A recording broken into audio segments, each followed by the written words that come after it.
നമസ്കാരം. മലയാളി വാർത്തയുടെ പ്രിയപ്പെട്ട പ്രേക്ഷകരെ, ഏറ്റവും നിർണായകമായ ഒരു വിവരം പുറത്തുവരികയാണ്. കഴിഞ്ഞ ദിവസം തിരുവനന്തപുരം വഞ്ചിയൂരിലുണ്ടായ കൊലപാതകം. വിശാഖ് എന്ന യുവാവിനെ അതിക്രൂരമായി കൊലപ്പെടുത്തിയ സംഭവത്തിൽ കൊലപ്പെടുത്താൻ ഉപയോഗിച്ച ആയുധങ്ങൾ പോലീസ് കണ്ടെത്തിയിരിക്കുന്നു എന്ന നിർണായക വിവരം പുറത്തുവരികയാണ്. പുലയനാർ കോട്ടയിൽ നിന്നാണ് ആയുധം പിടിച്ചെടുത്തത്. നേരത്തെ പുലയനാർ കോട്ടയിൽ നിന്നാണ് പ്രതികൾ സഞ്ചരിച്ച വാഹനം അവിടെ പാർക്ക് ചെയ്ത നിലയിൽ കണ്ടെത്തിയത്. ഇവിടെ നിന്ന് 4 വെട്ടുകത്തികളാണ് പോലീസ് കണ്ടെത്തിയിരിക്കുന്നത്.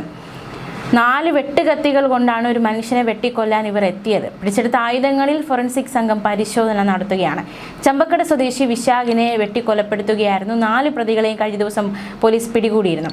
പുലയനാർ കോട്ടയ്ക്ക് സമീപത്ത് വെച്ചാണ് ഇവരെ പിടികൂടിയത്. അതിർത്തി തർക്കത്തിന്റെ പേരിലാണ് കൊലപാതകം നടന്നത്. ഈ ഒരു ചമ്പക്കട സ്വദേശി പ്രദീപാണ് കേസിലെ മുഖ്യപ്രതി. മറ്റുള്ളവരെയും പിടികൂടുകയുണ്ടായി. ഈ സംഭവവുമായി ബന്ധപ്പെട്ടുള്ള കൂടുതൽ വിവരങ്ങൾ കൂടി നമുക്ക് വിശദമായി നോക്കാം. സ്വന്തം മകനെ റോഡിലിട്ട് ഒരുത്തൻ വെട്ടിക്കൊല്ലുന്നത് കണ്ട് ഓടിയെത്തുകയായിരുന്നു അമ്മ. വിശാഖിനെ വെട്ടിവീഴ്ത്തിയപ്പോൾ ആദ്യം ഓടിയെത്തിയതും അമ്മയാണ്. അമ്മ ശൈലയാണ് ഓടി വന്നത്. മകൻ വെട്ടേറ്റ് കിടക്കുന്നത് കണ്ട് മാതാവ് അലറിക്കരഞ്ഞു. പക്ഷെ ആരും സഹായത്തിനായി എത്തിയില്ല എന്നതടക്കമുള്ള റിപ്പോർട്ടുകളാണ് പുറത്തു വരുന്നത്. വെള്ളം വേണമെന്നാണ് വിശാഖ് അവസാനമായി അമ്മയോട് ചോദിച്ചത്.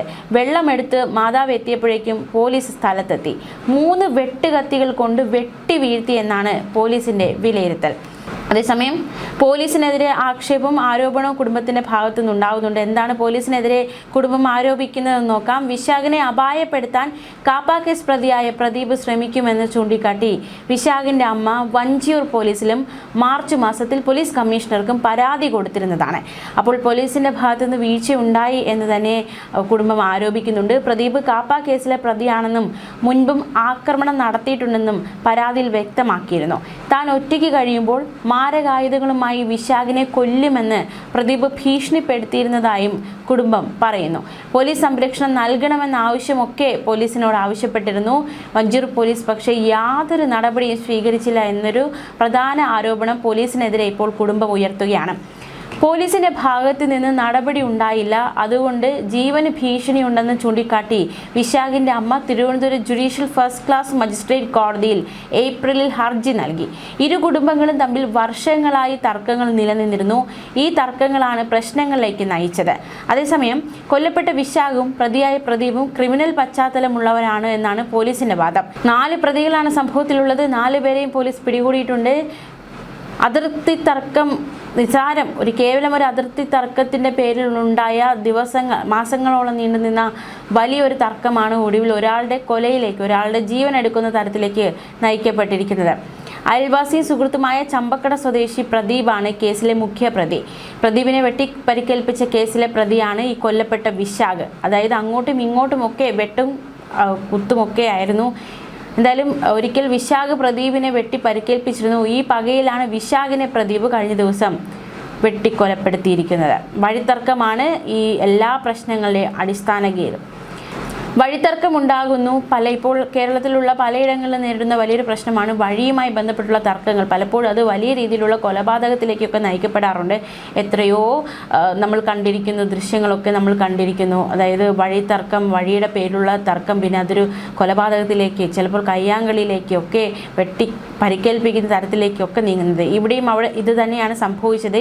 വഴിത്തർക്കത്തെ തുടർന്ന് കാലങ്ങളായി ഇവർക്കിടയിൽ പ്രശ്നങ്ങളുണ്ടാകുന്നു. ഡിസംബറിൽ വിശാഖ് പ്രദീപിനെ വെട്ടി പരിക്കേൽപ്പിച്ചു. ഈ കേസിൽ റിമാൻഡിലായിരുന്നു വിശാഖ്. അടുത്തിടെയാണ് വിശാഖ് ജയിലിൽ നിന്നും പുറത്തിറങ്ങിയത്. ഞായറാഴ്ച ഉച്ചയ്ക്ക് 2 മണിയോടെ വഞ്ചിയൂർ പാസ്പോർട്ട് ഓഫീസിന് സമീപത്തുള്ള ചമ്പക്കടയിലുള്ള വിശാഖിന്റെ വീടിന് മുന്നിലെ റോഡിൽ വെച്ചായിരുന്നു കൊലപാതകം. കൈക്കും കാലിനും വയറിനും പലതവണ വെട്ടേറ്റ് വീണു വിശാഖ്. പക്ഷെ നാട്ടുകാരും വിശാഖിനെ ആശുപത്രിയിൽ എത്തിക്കാൻ ശ്രമിച്ചിരുന്നില്ല എന്നതടക്കമുള്ള ഒരു ആരോപണവും കൂടി നിലവിൽ ശക്തമാവുന്നുണ്ട്. പോലീസും ആംബുലൻസും എത്തി ആശുപത്രിയിലേക്ക് കൊണ്ടുപോയപ്പോഴേക്കും വിശാഖ് മരിച്ചിരുന്നു. KL 27H9286 എന്ന നമ്പറുള്ള കാറിലാണ് പ്രദീപ് എത്തിയത്. ആയുധങ്ങളുമായി 3 പേർ കൂടി ഒപ്പമുണ്ടായിരുന്നു. കൃത്യത്തിന് ശേഷം ഇവർ കാറിൽ രക്ഷപ്പെട്ടു. ഇവർ സഞ്ചരിച്ച വാഹനം പുലയനാർ കോട്ടയിലെ പാർക്കിംഗ് ഗ്രൗണ്ടിൽ നിന്നാണ് പിന്നീട് പോലീസ് കണ്ടെത്തിയത്. ഒരു നാട് ഒന്നടങ്കം നടുങ്ങിയിരിക്കുകയാണ്. പോലീസും നാട്ടുകാരും ഉറ്റവരും ഒക്കെ വളരെയധികം നടുക്കത്തിലാണ്. ഈ അതിർത്തി തർക്കം നേരത്തെ പരിഹരിക്കാമായിരുന്നില്ല എന്ന ചോദ്യം ഉയരുന്നുണ്ട്. അതിർത്തി തർക്കം പലരും ഇടപെട്ട് തീർക്കാൻ ശ്രമിച്ചതാണ്. പക്ഷേ എപ്പോഴും ഇതിന്മേലൊരു പ്രശ്നങ്ങളായിരുന്നു. ജയിൽ ശിക്ഷ അനുഭവിച്ച് തിരിച്ചിറങ്ങിയ വിശാഖ് മലയൻകീഴിലാണ് കുറച്ചുനാൾ താമസിച്ചിരുന്നത്. ഇടയ്ക്ക് മാത്രം വീട്ടിൽ വന്നു പോയിരുന്ന വിശാഖിനെ ആരും അധികം കണ്ടിരുന്നില്ല. എന്നാൽ 2 ദിവസം മുൻപ് വിശാഖ് പ്രദീപിന്റെ വാഹനം തകർത്തു. ഇതാണ് പ്രശ്നം കൂടുതൽ വഷളാക്കാൻ കാരണമായത്. കൊല്ലപ്പെട്ട വിശാഖിന്റെ ജോലി തുണികൾ വീടുകളിൽ നിന്ന് വാങ്ങി കഴുകി തിരികെ നൽകുന്ന ജോലിയായിരുന്നു. ഇതിനായി കട തുടങ്ങിയിരുന്നു. പക്ഷെ 2 വർഷം മുമ്പ് വിശാഖിന്റെ കട പൂട്ടിപ്പോയി. എന്തായാലും ഈ കൊലപാതകം, കഴിഞ്ഞ ദിവസത്തെ കൊലപാതകത്തിന്റെ ദൃക്സാക്ഷികളൊന്നും ഇല്ലാത്തത് പോലീസിനെ സംബന്ധിച്ച് വലിയൊരു വെല്ലുവിളിയാണ്. സാഹചര്യ തെളിവുകളുടെയും CCTV ദൃശ്യങ്ങളുടെയും അടിസ്ഥാനത്തിലാണ് പോലീസ് പ്രതികളിലേക്ക് എത്തിയത്. വഞ്ചൂർ പോലീസ് സ്റ്റേഷനിലെ 2013 റൗഡി ലിസ്റ്റിൽ ഉൾപ്പെട്ട ആളാണ് പ്രദീപ്. 2009 പ്രദീപിനെതിരെ വഞ്ചൂർ പോലീസിൽ ആദ്യ കേസ് രജിസ്റ്റർ ചെയ്തത്. വധഭീഷണി, തട്ടിക്കൊണ്ടുപോകൽ എന്നിവയാണ് പ്രദീപിന് നേരെ രജിസ്റ്റർ ചെയ്ത കേസുകൾ. വധശ്രമം, ആയുധം കൊണ്ട് ആക്രമണം, നരഹത്യാശ്രമം തുടങ്ങിയ 8 ഗുരുതര കുറ്റകൃത്യ കേസുകളിൽ പ്രതിയാണ് പ്രദീപ്. വഞ്ചൂർ, ഫോർട്ട്, പേട്ട സ്റ്റേഷനിലാണ് പ്രദീപിനെതിരെ കേസുകളുള്ളത്. 2013 ശേഷം പ്രദീപിന്റെ പേരിൽ കേസുകൾ രജിസ്റ്റർ ചെയ്തിട്ടില്ല. ഇയാൾ പിന്നീട് ഡ്രൈവിംഗ്, വാഹനം വാടകയ്ക്ക് നൽകുക തുടങ്ങിയ മേഖലകളിലേക്ക് തിരിഞ്ഞിരുന്നു. തുടർന്നാണ് 2024 പ്രദീപിനെ വിശാഖ് ആക്രമിക്കുന്നത്. ആക്രമിച്ച ശേഷം തനിക്ക് പ്രദീപിൽ നിന്ന് വധഭീഷണിയുണ്ടെന്ന് ചൂണ്ടിക്കാട്ടി വിശാഖ് കോടതിയിൽ പോലീസ് സുരക്ഷയും ആവശ്യപ്പെട്ടിരുന്നു. ഇരുവരും BJP പ്രവർത്തകരായിരുന്നു. പക്ഷേ കൊലപാതകത്തിന് പിന്നിൽ യാതൊരുവിധ രാഷ്ട്രീയ പശ്ചാത്തലവുമില്ല. വ്യക്തി വൈരാഗ്യമാണ് കൊടും ക്രൂരതയ്ക്ക് കാരണം എന്ന് തന്നെയാണ് അയൽവാസികളും പിന്നെ പോലീസും കണ്ടെത്തിയിരിക്കുന്നത്. ഭക്ഷണത്തിന് വേണ്ടി പുറത്തിറങ്ങിയപ്പോഴായിരുന്നു വിശാഖിനെ പ്രദീപ് അതിക്രൂരമായി കൊലപ്പെടുത്തിയത്. ഇന്നലെ വീട്ടിൽ ഭക്ഷണം പാകം ചെയ്തില്ല, പുറത്തുനിന്ന് ഭക്ഷണം വാങ്ങി വരാമെന്ന് പറഞ്ഞ് കൈതമുക്കിലെ വീട്ടിൽ നിന്നും ഇറങ്ങിയതായിരുന്നു വിശാഖ്. ഈ സമയം വഴിയിൽ പതിയിരുന്ന പ്രദീപും കൂടെ ഉണ്ടായിരുന്ന 3 അംഗ സംഘവും ചേർന്ന് വിശാഖിനെ തടഞ്ഞു നിർത്തി വാളുകൊണ്ട് ക്രൂരമായി വെട്ടി പരിക്കേൽപ്പിക്കുകയായിരുന്നു. മകന് വെട്ടേറ്റ വിവരം അറിഞ്ഞ് അമ്മ ഓടിയെത്തുമ്പോൾ വിശാഖ് റോഡിൽ എണീക്കാൻ വയ്യാത്ത അവസ്ഥയിൽ കിടക്കുകയായിരുന്നു. അമ്മയുടെ അവസ്ഥ ഒന്ന് ചിന്തിച്ചു നോക്കൂ. സ്വന്തം മകൻ കൺമുന്നിൽ മരണത്തോട് മല്ലടിക്കുകയാണ്. അമ്മ, എനിക്ക് വെള്ളം വേണമെന്ന് വേദനയോടെ വിശാഖ് ആ അമ്മയോട് പറയുകയായിരുന്നു. എന്തായാലും പ്രദേശവാസികളൊക്കെ അത് വല്ലാത്തൊരു ഭീകര ദൃശ്യമായിട്ട് അവരത് ഓർത്തെടുക്കുകയാണ്. അമ്മ ഓടിച്ചെന്ന് വെള്ളം നൽകിയ ശേഷം മകൻ എണീപ്പിക്കാൻ ശ്രമിച്ചെങ്കിലും ഗുരുതരമായി പരിക്കേറ്റതുകൊണ്ട് എണീപ്പിക്കാൻ സാധിച്ചിരുന്നില്ല. തുടർന്ന് പോലീസ് സ്ഥലത്തെത്തി ഒരു ഷീറ്റ് എടുത്തു കൊണ്ടുവരാൻ പറഞ്ഞ് അമ്മയെ മാറ്റിയ ശേഷമാണ് വിശാഖിനെ തിരുവനന്തപുരം മെഡിക്കൽ കോളേജ് ആശുപത്രിയിലേക്ക് മാറ്റിയത്. എന്നാൽ ആശുപത്രിയിലേക്ക് വഴിമധ്യയാണ് വിശാഖ് മരിച്ചത്.